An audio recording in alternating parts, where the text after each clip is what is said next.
자, 그럼 이제 오늘 함께 해주실 전문가님과 인사를 나눠보도록 하겠습니다. 오늘도 문현진 전문가님과 함께 하겠습니다. 전문가님 안녕하세요. 안녕하세요. 네, 전문가님 그 유튜브 댓글을 제가 계속 보다 보니까 이제 전문가님을 맨날 보시는 분이 아니라 처음 보시는 분들 댓글이 꼭 한 개씩 화나신 거 아니죠? 뭐 이런 게 있는 거예요. 네. 아니죠? 네, 말씀 좀 해주세요.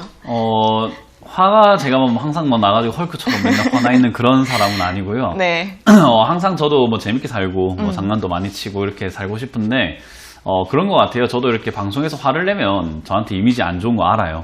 당연히 안티가 많이 일 수도 있고 그리고 사람이 또 웃는 얼굴에 침 못 뱉는다고 이렇게 좋은 이야기를 해드리고 하고 싶은데 네. 사실 제가 항상 강조해드리는 게 이게 위로해주는 직업은 아니거든요. 네. 그리고 여러분들의 어떻게 보면 이렇게 길 가는 사람, 모르는 사람 같으면 모르겠는데 전화를 주셨다라는 것은 이제 저에게 어떤 자문을 구하거나 도움을 받겠다라는 건데 주식이라는 것과 이 투자라는 것은 여러분들의 그 자금과 그리고 여러분 한 사람의 인생이 걸려있다 생각을 해봅니다. 왜냐하면 저도 이제 주식으로 인해서 한번 이렇게 크게 실패했던 적이 있기 때문에 이 주식이라는 게 얼마나 위험한지를 알고 있고 그리고 돈을 이렇게 함부로 이렇게 투자를 하게 되면 그 돈이 없어졌을 때 그 상실감 그리고 다시 일어나는 사람도 있겠지만은 다시 일어나지 못했을 때 그 인생 앞으로의 미래를 생각해 본다면은 저는 차라리 따끔하게 한 대 그냥 뭐라 해주고 그걸로 인해서 여러분들이 올바른 길을 갈 수 있다면 전 욕을 먹어도 괜찮습니다. 그래서 저는 오히려 전문가 일을 하면서 여러분들께 더 따끔한 이야기를 해줘야 그래서 여러분들의 인생을 조금 지킬 수 있고 제 한마디로 인해서 여러분들이 좀 투자 방식을 조금 더 안전한 방식으로 바꿀 수 있다면은 저는 얼마든지 화낼 의향이 있습니다. 그래서 여러분들이 잘하고 있다면 저도 얼마든지 칭찬해드리고 싶고 그리고 네. 여러분들이 올바른 투자를 하고 있다면은 저도 계속 그렇게 이끌어 가고 싶은데 그게 아니신 분들이 사실 많죠. 지금 특히나 주식시장에 대충 2천만 원 정도 적금 넣는 거는 이자가 한 2%밖에 안 되고 1%밖에 안 되니까 20만 원밖에 안 된다. 근데 종목 보니까는 10%, 20%, 30% 올라가니까 내가 저런 거 사놓으면 한 하루에 200만 원, 300만 원도 벌 수 있을 것 같은데 라는 단순 계산으로 투자로 들어오시는 분들이 상당히 많거든요. 근데 이제 대부분 주식 처음 하실 땐 다 그래요. 저도 그랬고요. 대부분 처음 하실 때 그런 생각으로 들어오게 되는데 막상 해보시면 그게 아닐 거예요. 생각보다 많이 힘들 거고 생각보다 예측하기가 어렵고 그리고 남들 가는 데 가지 마라 라는 말도 있고 그리고 남들 따라가는 데가 제일 비싸다 이런 말도 있는데도 불구하고 막상 주식을 해보면 남들 가는 데 눈이 가고 그리고 남들 가는 데가 아니면 뭘 봐야 될지를 모르겠고 하다 보니까 우왕좌왕 하다가 시간을 그렇게 1년, 2년 가다 보면요. 내 계좌가 결국에는 반토막이 나 있거나 결국엔 내 원금까지 다 사라지는 경우들도 있다라는 거죠. 그래서 여러분들이 그 돈을 얼마가 되었든 100만 원이 되었든 1000만 원이 되었든 1억이 되었든 그 돈을 모을 때까지 걸렸던 그 시간과 그리고 그 모으기 위해서 여러분들이 포기하셨던 것들이 많을 거예요. 놀러 가고 싶은 거, 먹고 싶은 거. 그런 것들 다 포기해가면서 모아놨던 그 돈을 이 시장에서 너무 허무하게 날리고 있는 게 저는 조금 마음이 안타깝습니다. 그래서 그럴 거면 차라리 주식을 하지 않는 것이 여러분들의 자산을 조금 지키는 방법이라고 생각을 하고요. 주식을 어차피 할 거라고 한다면 저는 올바르게 하는 것이 좋다. 그러니까 어차피 하게 된다면 주식은 정말로 제대로 하고 올바르게 한다면은 여러분들이 생각하시는 것처럼 은행 이자보다 훨씬 더 좋은 수익률을 줄 수 있는 재테크 수단이거든요. 그래서 이 도구를 어떻게 활용하느냐에 따라서 좀 달라질 것 같습니다. 근데 요즘은 이제 많은 분들이 좀 그래요. 시장이 좀 떨어지고 있을 때 제가 사라 할 때는 무서워서 못 사고 있다가 지금은 이제 올라오고 있으니까는 좀 교체도 하고 싶고 저 종목이 좀 올라가는 것 같고 내 종목은 안 가는 것 같고 이런 생각을 많이 하시는데 주식을 하실 때 제가 조언을 해드린다면 초보자분들 뿐만 아니라 많은 분들께 조언을 해드린다면은 각종 법칙들이 있잖아요. 예를 든다면 머피의 법칙이라는 게 있습니다.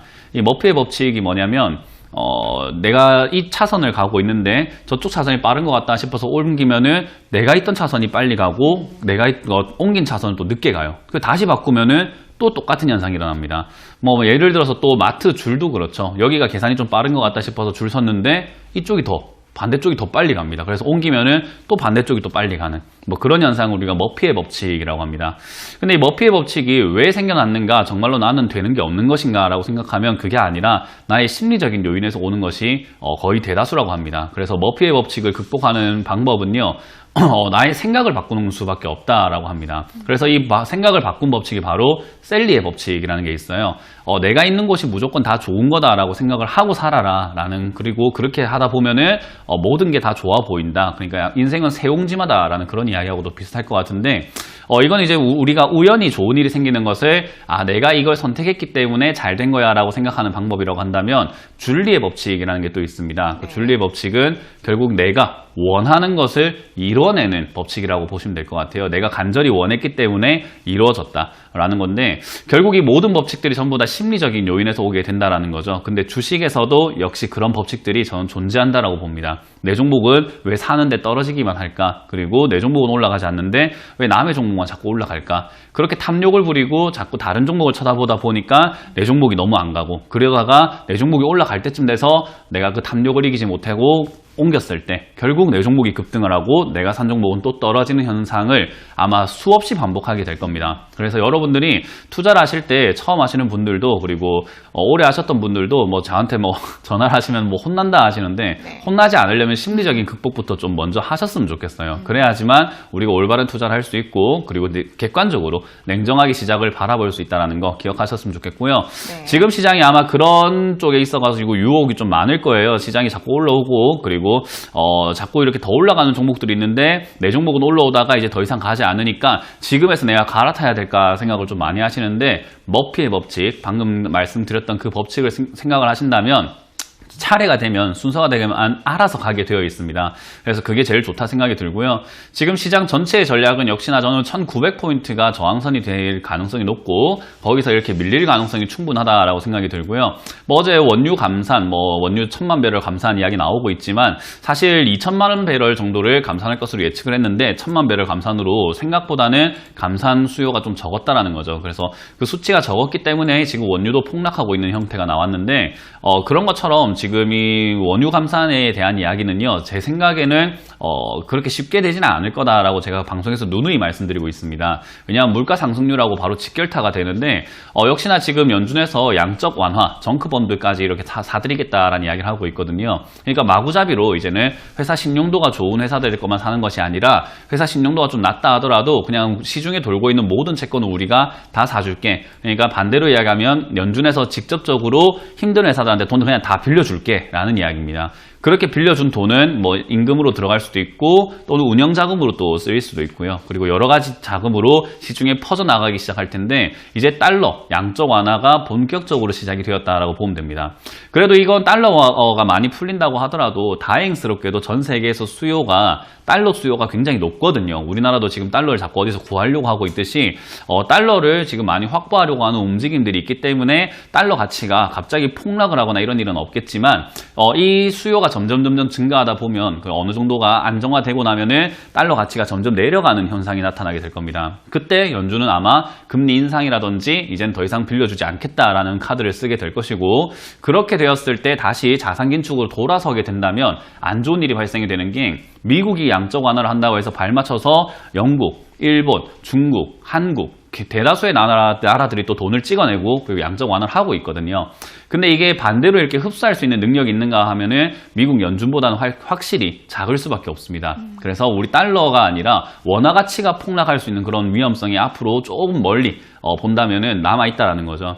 그래서 시장에는 잠재적인 위험들이 굉장히 많이 남아 있습니다. 아마 처음 들어오시는 분들 주식을 지금 한지 일주일밖에 안 되시거나 한 달 되신 분들은 이게 무슨 소리야 라고 하시겠지만 그냥 간단하게 결과적으로 말씀드리면 지금 반등이 나오고 시장이 좀 안정화를 찾고 난 다음에 다시 급등이 나온다고 하더라도 뒤에 엄청난 하락이 기다리고 있기 때문에 여러분들이 신중하지 않으면 자칫 잘못하면 그 해일 어떻게 보면 지진의 그 자연재해에 휘말릴 수 있다는 것을 좀 기억을 하셨으면 좋겠어요. 근데 이런 이야기를 아마 뭐 어떤 경제방송이라든지 이런 주식 상담 방송에서는 하지 않기 때문에 여러분들이 야 2,000만 원 가지고 내가 10%만 벌면 200만 원 계속 그렇게 생각을 하고 있거든요.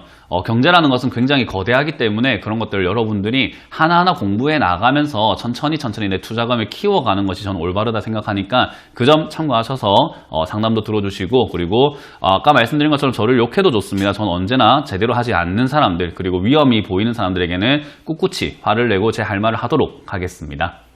네, 전문가님께서 그만큼 진정성 있게 상담을 해드리는 거니까, 이제 응원 댓글들이 굉장히 많이 올라오고 있습니다. 항상 화이팅입니다. 이러면서 지금처럼 항상 상담 부탁드린다고, 이렇게 많은 분들이 댓글을 올려주고 계시는데, 앞으로도 저희 방송 계속 시청해 주시길 바라겠고요.